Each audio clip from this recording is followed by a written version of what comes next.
दोस्तों इंडिया का banking sector पिछले कुछ दिनों में बहुत ही ज़बरदस्त परफॉर्म कर रहा है। तो ऐसे में हमें बड़े बड़े बैंक्स में इन्वेस्टमेंट तो करना ही चाहिए।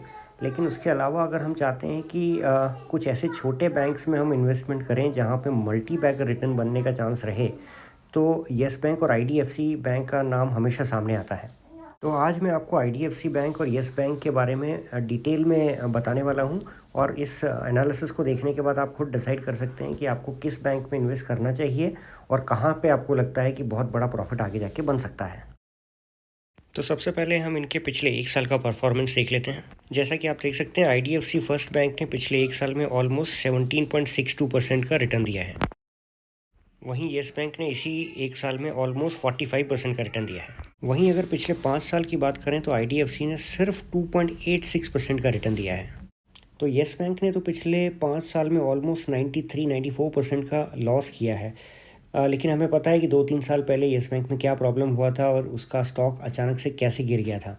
तो केवल इस बेस पे हम ये डिसाइड नहीं कर पाएंगे कि कौन से स्टॉक में हमें आगे के लिए इन्वेस्ट करना है और कौन सा बैंक फ्यूचर में ज़्यादा बेटर कर सकता है। सबसे पहले इन दोनों का एक मोटा मोटा कंपैरिजन देख लेते हैं। येस बैंक का मार्केट कैप जहां 58,000 करोड़ का है, वहीं आईडीएफसी का 34,000 करोड़ है।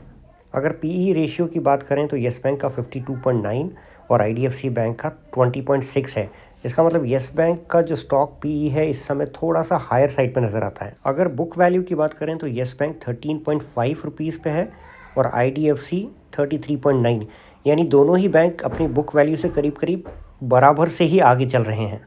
डिविडेंड यील्ड दोनों ही बैंकों का ज़ीरो है। आरओसीई दोनों ही बैंक का करीब करीब एक जैसा है। आरओई में येस बैंक थोड़ा सा आगे नज़र आता है और फेस वैल्यू का तो इस कंपैरिजन में ज़्यादा मायना नहीं है, तो हम इसको स्किप करते हैं।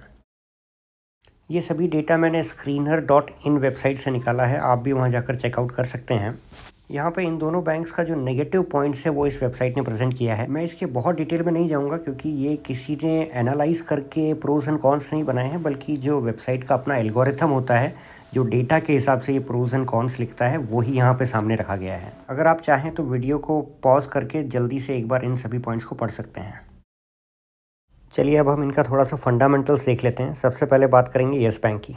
तो अगर रेवेन्यू की बात करें तो सितंबर 2020 में ये 5,245 करोड़ का था, जो इस समय 5,475 करोड़ के आसपास ही है।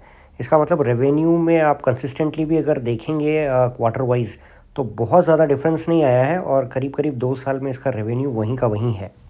एक्सपेंसेस की भी अगर बात करें तो सितंबर 2020 में 2,428 करोड़ के एक्सपेंसेस थे, जो बढ़ के 3,500, 6,500, फिर 2,000, 2,000, 2,100 करोड़, 2,200 करोड़ और अभी 2,250 करोड़ के आसपास है। यानी कि एक्सपेंसेस ऊपर नीचे होते रहे हैं, लेकिन मोर ओवर उसी वैल्यू के आसपास बने हुए हैं। अब देखिए, अगर प्रॉफिट बिफोर टैक्स की बात करें तो थोड़े से इंटरेस्टिंग आपको फिगर्स नज़र आएंगे। सितंबर 2020 में जहां ये प्रॉफिट था 164 करोड़ का, वो फिर 84 करोड़, फिर मार्च 2021 में वो घट के 5,058 करोड़ का लॉस हो गया। फिर से इसने रिकवर किया 273, 298, 355 और इस समय करीब 215 करोड़ के आसपास है।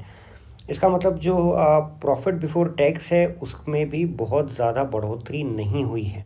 नेट प्रॉफिट का भी जो फिगर्स हैं वो ऑलमोस्ट उसी ट्रेंड लाइन को फॉलो कर रहा है। बाकी फिगर्स को अगर आप चाहें तो वीडियो को पॉज करके एक बार पढ़ सकते हैं। मैंने आपको येस बैंक के बारे में मोटा मोटा यहाँ बता दिया।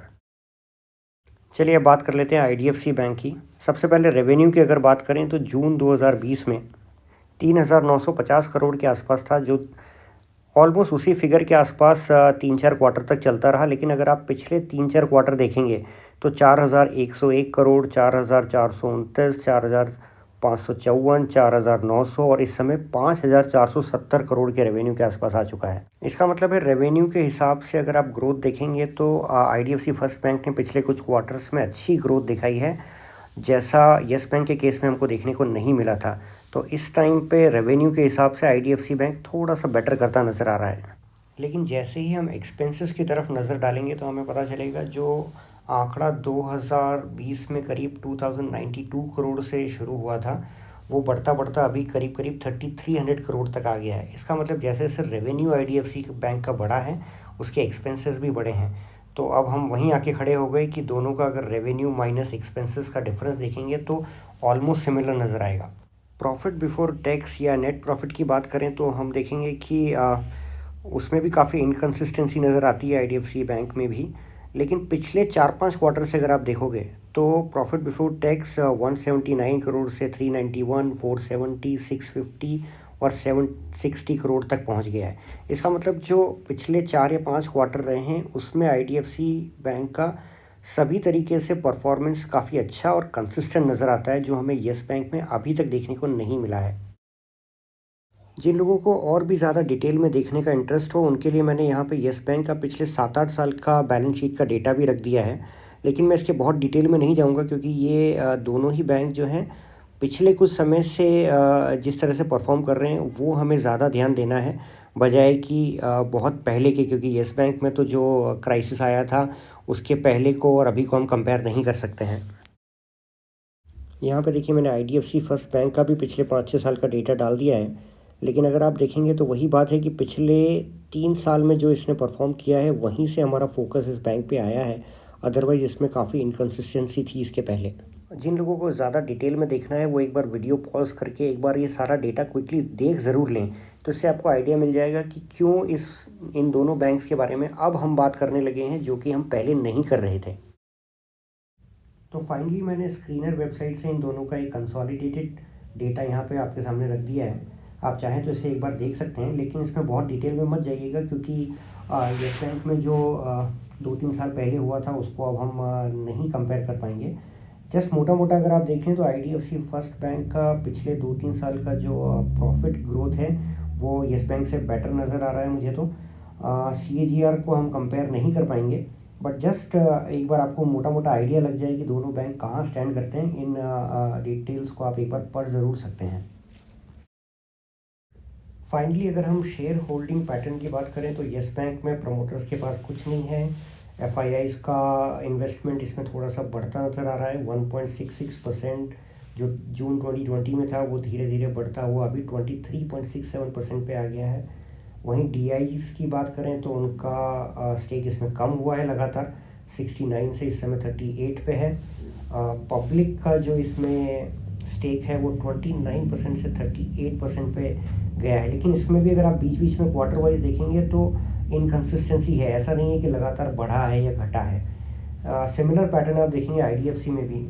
प्रमोटर्स ने उसमें 0 से 40% पे गए, 40 के आसपास चलते रहे, फिर वो 36 और अभी ऑलमोस्ट 36 पे ही बैठे हुए हैं। यानी प्रमोटर्स पिछले 3-4-5 क्वार्टर से कंसिस्टेंट हैं। लेकिन FIIs और DIIs की अगर आप बात करोगे तो उनमें इनकंसिस्टेंसी क्लियरली नज़र आ रही है। वो उसकी परफॉर्मेंस के हिसाब से अपना स्टेक बढ़ाते या घटाते रहते हैं। पब्लिक का जो स्टेक है वो इसमें बढ़ा है, 6.59 से लेके अभी 30.18% हो गया है। इसका मतलब कंक्लूसिवली हम ऐसा कुछ भी नहीं बोल सकते कि येस बैंक और फर्स्ट बैंक जो हैं दोनों में लगातार प्रमोटर्स हों या FIIs हों या DIIs, इन्होंने अपना स्टेक बढ़ाया है या घटाया है।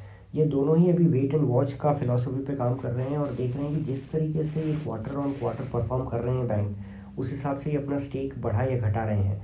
तो हमें क्या करना है? तो हमें भी बिल्कुल यही करना है। हमें इनके हर क्वार्टर के रिजल्ट्स को देखने पड़ेंगे। ये दोनों ही शेयर ऐसे नहीं है कि आप बाय एंड फॉरगेट कर सकें। इसको आपको कंसिस्टेंटली इनको देखना पड़ेगा कि ये कैसा परफॉर्म कर रहे हैं क्वार्टर ऑन क्वार्टर। साथ ही में जो इनके फ्यूचर प्लान्स हैं उस पर भी आपको एक बार नज़र रखनी पड़ेगी। यानी जब भी इनके क्वार्टरली रिजल्ट आते हैं तो आप सिर्फ इनके नंबर्स को ना देखें, बल्कि इसकी कमेंट्री पे भी एक बार ज़रा ध्यान दें कि इनके फ्यूचर में प्लान्स क्या हैं। स्पेशली जैसे अगर आप बात करेंगे येस बैंक की, तो येस बैंक को अपने बैंक में नए इन्वेस्टर्स को लाने के लिए अप्रूवल मिला है। तो इस तरह की चीज़ें हमको देखते रहना पड़ेगा। तो एक बार आप अपना स्टडी खुद कीजिए और देखिए कि आपका रिस्क एपेटाइट के हिसाब से आप इन दोनों में कितना इन्वेस्ट कर सकते हैं। लेकिन मेरा एडवाइस यही रहेगा कि आप इन दोनों में से जिसे भी पिक करें या दोनों को पिक करें तो बहुत ही कम अमाउंट के साथ धीरे धीरे करके इसमें अपना स्टेक बढ़ाएं, क्योंकि इनका परफॉर्मेंस अभी तक उस कंसिस्टेंसी लेवल पे नहीं आया है। तो दोस्तों, अगर आपको ये वीडियो पसंद आया हो तो प्लीज़ लाइक कीजिए और मिलते हैं हम अगले वीडियो में। Thank you.